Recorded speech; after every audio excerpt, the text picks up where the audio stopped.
This is ITV News with Geraint Vincent. Good evening. Today, 313 more names were added to the list of those who have died with COVID in the UK, taking the official total to more than 150,000. Britain is the first country in Europe to reach that tragic figure and the 7th in the world. The Prime Minister called it a terrible toll, and the Labour leader, Keir Starmer, said it was a dark milestone. It comes as scientists told the government that the best hope for keeping cases and deaths down is for more of us to have the third booster jab. They say that would also help a struggling NHS, which is now considering bringing medical students in to help with chronic staff shortages. Sam Holder reports. 150,000 people, 150,000 lives. Roughly the same as the entire population of Oxford, the toll of COVID-19 in the UK. Behind the statistics, many more hundreds of thousands left grieving. Saira is a hospital clinical lead working 7-day weeks to help cope with NHS pressure. Just over a year ago, when hospitals were also struggling, she lost her father to COVID. It happened to my dad. I can't, it's really, really painful. I think that had he been seen sooner, had he been given the treatment sooner, he wouldn't have suffered like he did. When I see history repeat itself, I'm like, why? Why have we not learnt lessons? And why are people dying needlessly? Britain is now the 7th country in the world to reach the grim milestone. It's not enough to say to those families that we will learn lessons. We also have to look ahead and recognise that we mustn't make the same errors that we've made this time. We must learn about how we cope better in the future. This is not going to be the last pandemic.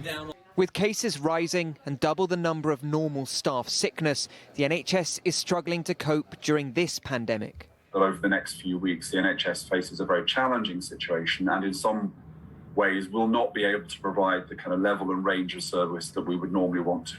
We've said that we might want to consider, just as a short-term expedient, having nursing or medical students work on the ward. Fourth boosters have been ruled out for the time being. The focus is on getting people their first, second or third. But at this centre in Kent, they've seen a big drop in demand since Christmas. Some hubs warning vials could go to waste. It is, of course, vaccines which have helped slow down the number of deaths over the past year. But still, there have been 150,000 people lose their lives in the UK. Sam Holder, ITV News. And our political correspondent, Carl Dinnan, is here. Carl, what's been the reaction to this awful number? Well, the Prime Minister has tweeted. He said, coronavirus has taken a terrible toll on our country. Each and every one of those deaths is a profound loss to the families, friends and communities affected, and my thoughts and condolences are with them. The Labour leader, Sir Keir Starmer, has said it was a dark milestone and we must ensure the public inquiry provides answers and that lessons are learned. It's certainly a milestone that puts Britain's response to this into some sort of international perspective. Now, there are always caveats around how different countries gather this kind of data, but this is the 7th highest death toll in the world after the US, Brazil, India, Russia, Mexico and Peru. Next on the list after us is Indonesia. And for a medium-sized country like this, with an advanced healthcare system and early vaccine rollout, that is not a comfortable place to be. Carl, many thanks. Now, as their client's stay in an immigration detention centre continues, lawyers for Novak Djokovic have provided a formal explanation as to why the tennis star thought he could travel to Australia unvaccinated. In court documents, they claim the world #1 contracted COVID last month, which meant he qualified for a vaccine exemption. But their statement raised further questions after photos emerged which appear to show Djokovic maskless and in public the day after his positive test. Martha Fairley reports. Outside the Melbourne immigration facility where Novak Djokovic has spent 3 days, his supporters are in good spirits, no doubt encouraged by details that have emerged in court papers filed today. They show the 9-times Australian Open winner tested positive for COVID on the 16th of December and has recovered. That, they claim, is the basis of his medical exemption, entitling the Serb to a visa. A court on Monday will decide if he should be deported. Mr. Djokovic's lawyers have a compelling case that the law is defective and the interpretation of the law is wrong.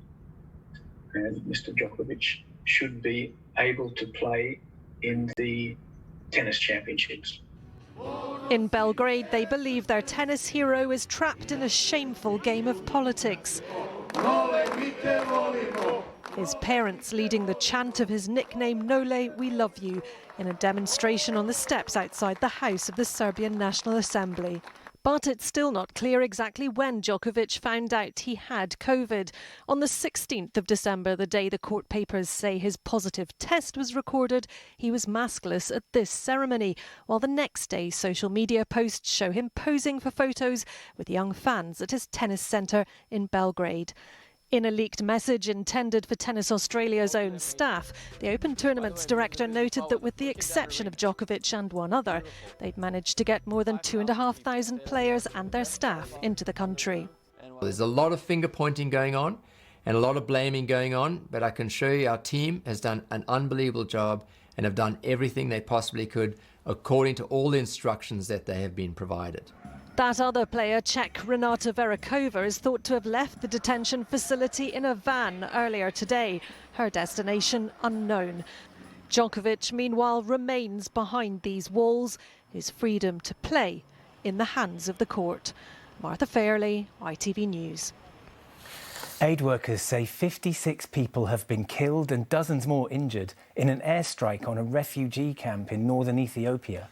The strike is reported to have hit the shelter for internally displaced people in the town of Dedabit near the border with Eritrea. Government forces have been fighting rebels in the northern Tigray region for over a year. At least 22 people, including 10 children, have died in a blizzard in the mountains of northern Pakistan. Officials say most of the victims died of hypothermia after being stuck in their cars overnight in more than 4 feet of snow.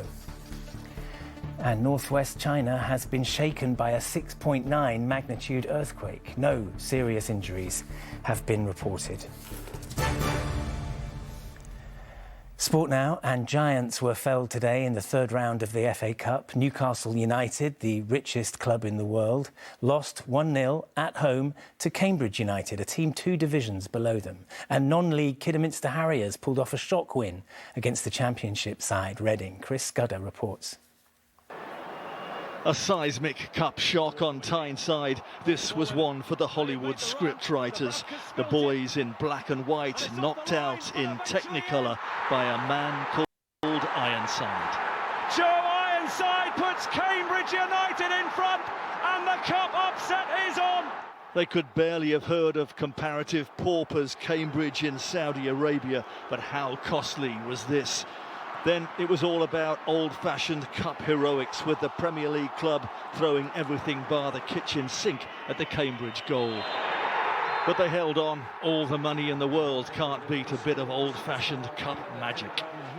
The gap between National League Kidderminster and Championship Reading was even bigger. 4 divisions. Reading led, then this. Hits it!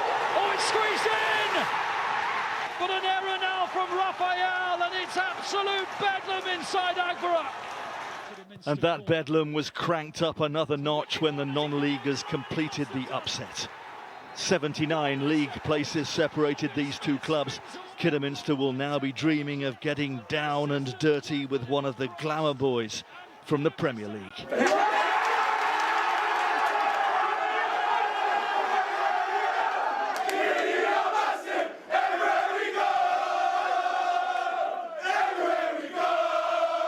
Chris Scudder, ITV News. Finally tonight, man's eternal quest to see further and learn more about the universe took a giant leap forward today. NASA's James Webb Telescope, which was launched on Christmas Day, has unfolded the last segment of its golden mirror. The £10 billion observatory is now ready to begin its mission to look out into space and back towards the beginning of time. From the United States, Robert Moore reports. We have a fully deployed JWST observatory. For 20 years, they have waited for this moment, so no wonder the reaction in the control room was of joy.